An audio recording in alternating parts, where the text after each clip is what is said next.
The Intercept divulgou trechos, mensagens atribuídas a procuradores da Força Tarefa da Lava Jato em Curitiba e ao então juiz Sérgio Moro, atual ministro da Justiça, extraídas do aplicativo Telegram. Os alvos dessas conversas denunciaram recentemente que tiveram seus celulares hackeados ilegalmente, o que é crime. O Intercept, no entanto, disse que obteve os diálogos antes dessa invasão e, segundo o site, as informações foram obtidas de uma fonte anônima. O site diz que procuradores, entre eles Deltan Dallagnol, trocaram mensagens com Moro sobre alguns assuntos investigados. Segundo o site Intercept, o então juiz Sérgio Moro orientou ações e cobrou novas operações dos procuradores. Em um dos diálogos, Moro pergunta a Dallagnol, segundo o site: "Não é muito tempo sem operação?" O chefe da Força Tarefa concorda: "É sim." Numa outra conversa, o site diz que é Dallagnol que pede a Moro para decidir rapidamente sobre um pedido de prisão. "Seria possível apreciar hoje?" E Moro responde: "Não creio que conseguiria ver hoje, mas pensem bem se é uma boa ideia." 9 minutos depois, Moro, segundo o Intercept, adverte a Dallagnol: "Teriam que ser fatos graves." O site também diz que os procuradores da Lava Jato, em conversas no Telegram, trocaram mensagens expressando indignação quando o ex-presidente Lula foi autorizado pelo ministro Ricardo Lewandowski a dar uma entrevista à Folha de São Paulo. Isso demonstraria, segundo o Intercept, um viés partidário nas ações contra o ex-presidente Lula, cuja eleição, diz o site, os procuradores queriam evitar. Segundo o Intercept, a procuradora Laura Tessler afirmou: "Que piada, revoltante. Lá vai o cara fazer palanque na cadeia, um verdadeiro circo. E depois de Mônica Bergamo pela isonomia, devem vir tantos outros jornalistas. E a gente aqui fica só fazendo papel de palhaço com um Supremo desse."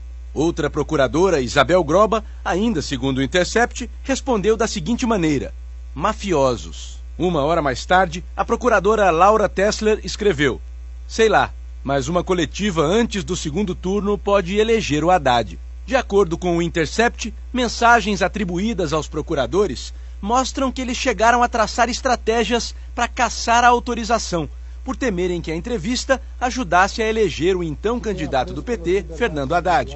Um dos procuradores, Januário Paludo, teria proposto: Plano A, tentar recurso no próprio STF, possibilidade 0.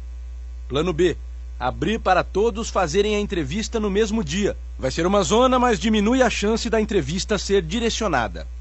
Segundo o Intercept, outro procurador, Ataíde Ribeiro Costa, sugeriu expressamente que a Polícia Federal manobrasse para que a entrevista fosse feita depois das eleições, já que não havia indicação explícita da data em que ela deveria ocorrer. Segundo a reportagem, Ataíde Ribeiro Costa escreveu: "Não tem data, só a PF agendar para depois das eleições. Estará cumprindo a decisão e, se forçarem antes, desnuda ainda mais o caráter eleitoreiro." Os procuradores, sempre segundo o Intercept, comemoraram quando a autorização para a entrevista foi cassada, depois que uma liminar foi obtida pelo Partido Novo.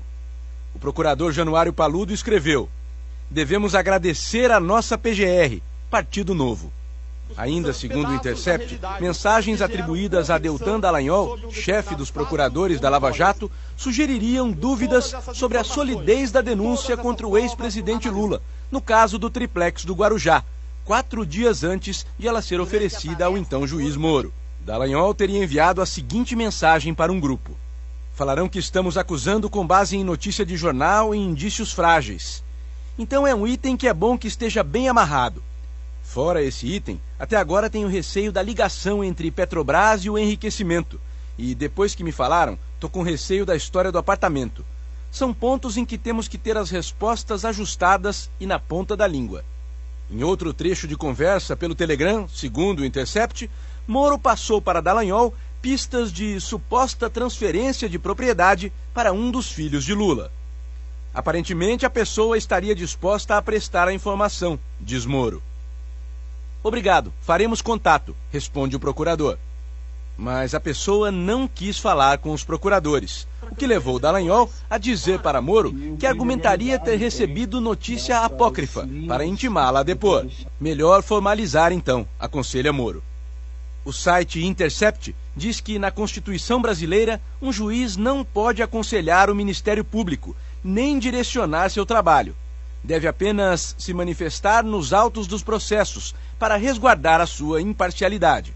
Juristas ouvidos pelo Intercept disseram que a proximidade entre procuradores e juízes é normal no Brasil, ainda que, segundo esses especialistas, seja imoral e viole o Código de Ética dos Magistrados.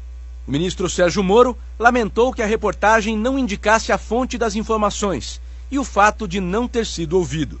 Segundo ele, no conteúdo das mensagens que citam seu nome, não se vislumbra qualquer anormalidade ou direcionamento da atuação enquanto magistrado, apesar de terem sido retiradas de contexto e do sensacionalismo das matérias, que ignoram o gigantesco esquema de corrupção revelado pela Operação Lava Jato.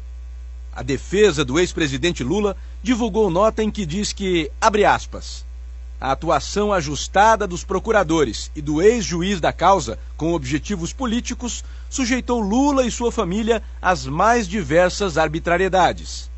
A nota continua. Ninguém pode ter dúvida de que os processos contra o ex-presidente Lula estão corrompidos pelo que há de mais grave em termos de violações a garantias fundamentais e a negativa de direitos. O restabelecimento da liberdade plena de Lula é urgente. A Força-Tarefa da Lava Jato divulgou uma nota declarando que seus integrantes foram vítimas de ação criminosa de um hacker e que esse hacker praticou os mais graves ataques à atividade do Ministério Público, à vida privada e à segurança de seus integrantes. Segundo a nota, o hacker invadiu telefones e aplicativos dos procuradores da Lava Jato e teve acesso à identidade de alguns deles. Ainda segundo a Força-Tarefa, o autor do ataque obteve cópias de mensagens e arquivos trocados em relações privadas e de trabalho. Dentre as informações ilegalmente copiadas, possivelmente estão documentos e dados sobre estratégias e investigações em andamento e sobre rotinas pessoais e de segurança dos integrantes da Força-Tarefa e de suas famílias. A Força-Tarefa afirma que os dados eventualmente obtidos refletem uma atividade desenvolvida com pleno respeito à legalidade e de forma técnica e imparcial. A nota afirma ainda que os procuradores mantiveram, ao longo dos últimos 5 anos, discussões em grupos de mensagens sobre diversos temas, alguns complexos, em paralelo a reuniões pessoais. E que vários dos integrantes da Força-Tarefa de Procuradores são amigos próximos e, nesse ambiente, são comuns desabafos e brincadeiras. A nota afirma que muitas conversas, sem o devido contexto, podem dar margem para interpretações equivocadas.